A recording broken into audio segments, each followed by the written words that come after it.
Owen and MZ, the true story of a remarkable friendship. Let's see what this book is all about. There they are. The turtle and the, what is that? Hippopotamus. Hippopotamus. This is the true story of two great friends, a baby hippopotamus named Owen and a 130-year-old giant tortoise named MZ. The hippo was not always friends with the tortoise. He wasn't always known as Owen, and Owen was not always famous the world over. Here's how it all happened. Oh, look at that. Who's that? Octopus. No. Hippopotamus. There's a hippopotamus. On the morning of December 26, 2004, the sea suddenly rushed high onto the beaches. Yeah, and surging waves pounded the shore. Many of the villagers' boats were damaged, and many fishermen had to be rescued. They had to be helped. Before long, the sea was calm again. But it was frightening for everybody. A day passed before anyone thought to check on the hippos. The villagers now saw only one hippopotamus in the sea, a baby without his mommy, stranded on a sandy coral reef among the seagrass. Tired and frightened. That's his mommy. Well, I think that's the baby one. Tired and frightened, he was unable to reach the shore alone. They had to help him because he was stuck out there. Soon, hundreds of villagers and visitors were working together to help the young hippo. But that's big.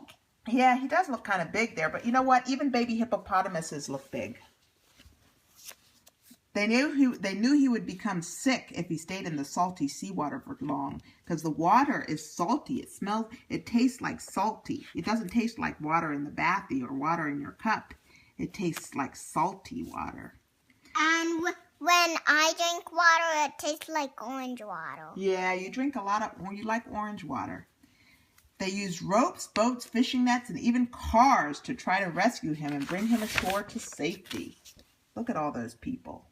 It was soon clear that a rescue wouldn't be easy. Though the baby hippo was only about 2 feet tall. 2 feet tall is about like this. Look, that's about 2 feet tall. No, fast, you mean this? No, that's how tall he was. Stand right there. I'll show you. He was about this tall. It's about 2 feet tall, I think. Like that. Like that tall. No, like this, fast. No, like this, fast. Though the baby hippo was only 2 feet tall, he weighed 600 pounds and was slippery and strong. And the hippo was alarmed by all the human commotion. Who are humans? Who are humans? Mommy. Mommy's a human. You're a human too. People are humans. Are hippopotamuses humans? Mm-hmm. No, they're animals. They're other kind of animals. Angrily, he broke through their nets and escaped from their ropes. Hours went by, and the anxious crowds of people who gathered to watch feared that the hippo could not be saved. Finally, with a stronger shark net, the rescuers were able to save the hippo.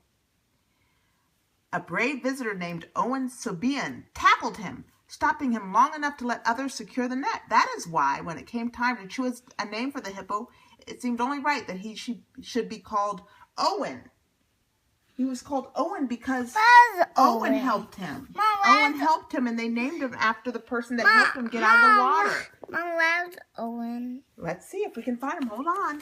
At last, the rescuers towed the baby hippo toward land. When they reached the shore, a loud, joyous cheer went up from the 1,000 men, women, boys, and girls who now crowded the beach. Their happy cries could be heard almost a mile away, wrapped in the net. Mom, where's what? him? We'll see. Owen was hoisted into the back of a pickup truck. Owen? I think he's back here in the truck. Where's him? And brought to a shady spot. He's in that truck. The baby hippo. Right there. You see him? There? That's not. That's a man. We can't see him. He's in the back of the truck there. Move your foot. let's see. Oh, what are they doing? Do you see him? They've got their hands on him. They've got their hands on him. It says, when Dr. Paula and Stephen arrived in Malindi is the name of the town, they helped to remove the nets and led Owen out of the pickup. But Owen became angrier than ever and charged at the people gathered around him. He went like this. He came toward him. He came toward him like that. Hey!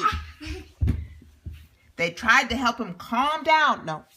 They tried to help him calm down by wrapping a blanket around his head. Oh, they're putting a blanket around his head so he can't see and he can start to calm down.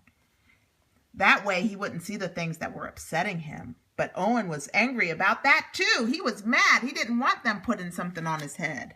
Move so we can see. After many hours, about a dozen rescuers managed to move Owen from the pickup into Dr. Paula's truck, tying him so that he would be safe during the long drive to Holler Park.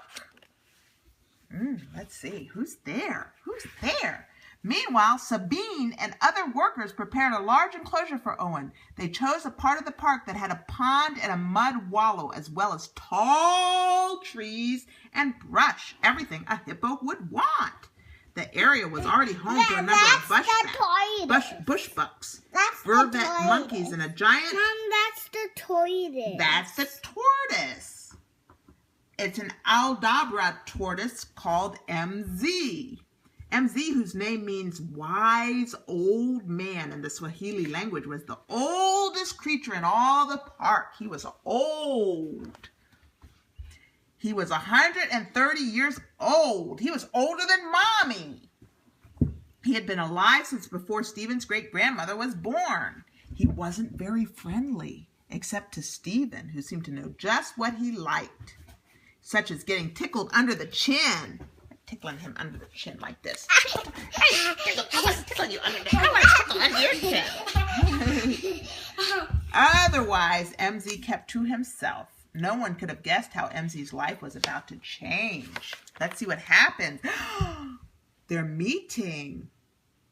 Finally, Dr. Paula and Stephen arrived with Owen, who was now weak and exhausted. As soon as the ropes that held him were untied, Owen scrambled from the tree directly to MZ, resting in a corner of the enclosure.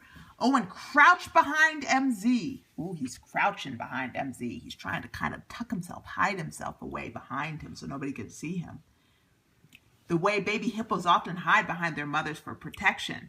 At first, MZ wasn't happy about this attention. He didn't want a new friend. He didn't want any friends. He hissed at Owen. He hissed at Owen and wanted Owen to go away. He crawled away from Owen, but Owen, who could easily keep up with the old tortoise, did not give up. Slowly, as the night went on, MZ began to accept his new companion. When the park workers checked on them in the morning, Owen was snuggled up against MZ, and MZ didn't seem to mind at all. Over the next few days, MZ continued to crawl away and Owen continued to follow him. But sometimes it was Owen who would walk away from MZ and MZ who would follow him. Bit by bit, MZ grew friendlier. At first, Owen wouldn't eat any of the leaves out for him. Why did you say 8 bit? Huh?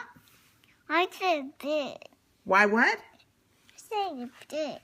I can't hear you. I just say bit. Bit. No, bit by bit. Oh, bit by bit. That means little by little, slowly but surely, MZ grew friendlier. Over time, she grew friendlier, bit by bit. At first, Owen wouldn't eat any of the leaves left out for him. Stephen and the other caretakers were worried that he would weaken even more. Then they noticed Owen feeding right beside MZ, as if MZ were showing him how to eat. Or perhaps it was MZ's protective presence that helped Owen feel calm enough to eat. No one will ever know. But it was clear that the bond between Owen and MZ was helping that baby hippo to recover from being separated from his mother and stranded in the sea. Wildlife experts are still puzzled about how this unlikely friendship came to be. Most have never heard of a mammal such as Owen and a reptile such as MZ forming such a bond. Perhaps for Owen it happened this way. Young hippos like Owen need their mothers in order to survive. An old, slow tortoise like MZ can never protect Owen the way a fierce mother hippo could. But since MZ's coloring and rounded shape are similar to a hippo's, it's possible that to Owen, MZ looks like the hippo mother he needs. Harder to explain is the affection that MZ seems to show for Owen. Like most Aldabra tortoises, MZ had always preferred to be alone, but sometimes these tortoises is mad. Well, he's not mad. He's got a new friend now. He likes him. Most tortoises like to be alone. But he's like that. Huh? Why he's alone? He's alone because he lives alone. He doesn't have his family there. They live alone. They like to be by themselves and eat and move slowly. They're just slow loners. MZ had always preferred to be alone, but sometimes these tortoises do live in groups, and perhaps MZ sees Owen as a fellow tortoise, the first tortoise he is willing to spend time with. Yeah, monkeys too. Yeah, sometimes tortoises do live in groups. They do well in groups and they do well by themselves. The reasons are unclear, but science can't always explain what the heart already knows. Our most important friends are sometimes those we least expect. News of Owen and MZ's friendship quickly spread around the world. People all over have come to love Owen, who endured so much yet never gave up, and MZ, who became Owen's friend when he needed one most. Their photographs have appeared in countless newspaper and magazine articles, television programs, and even a film documentary have been made about them. Oh, they get visitors every day to see them at the park. Owen suffered a great loss, but with the help of many caring people and through his own extraordinary resilience, Owen has begun a new happy life. Most remarkable is the role that MZ has played. We'll never know for sure whether Owen sees MZ as a mother, a father, or a very good friend, but it really doesn't matter. What matters is that Owen isn't alone, and neither is MZ. And that is the true story of Owen and MZ, two great friends. Do they look like friends? Mm-hmm. Yeah, they like to hang out together. I think they look... Does he have long nails? Yeah. What color are his nails? I don't know. Black. Black. I wonder if baby hippos have nails. Let's see if we can see any of what his claws or his fingers look like. Hoofs. What are they called? There's one. He has like a pig, almost like a cloven hoof. Let's see if we can see a better one. Here it is, right here. Can you see what the feet look like? Mm-hmm. Little bit. Let me see over here. Ooh, there they are in the water together. This was a good book. I liked watching it. They look like they have fun together. They both like the water, and they both like to eat leaves. Ooh, there they are together over there and here. What a fun story. Did you like that story? Mm-hmm. Did you? Yeah. Okay. The end.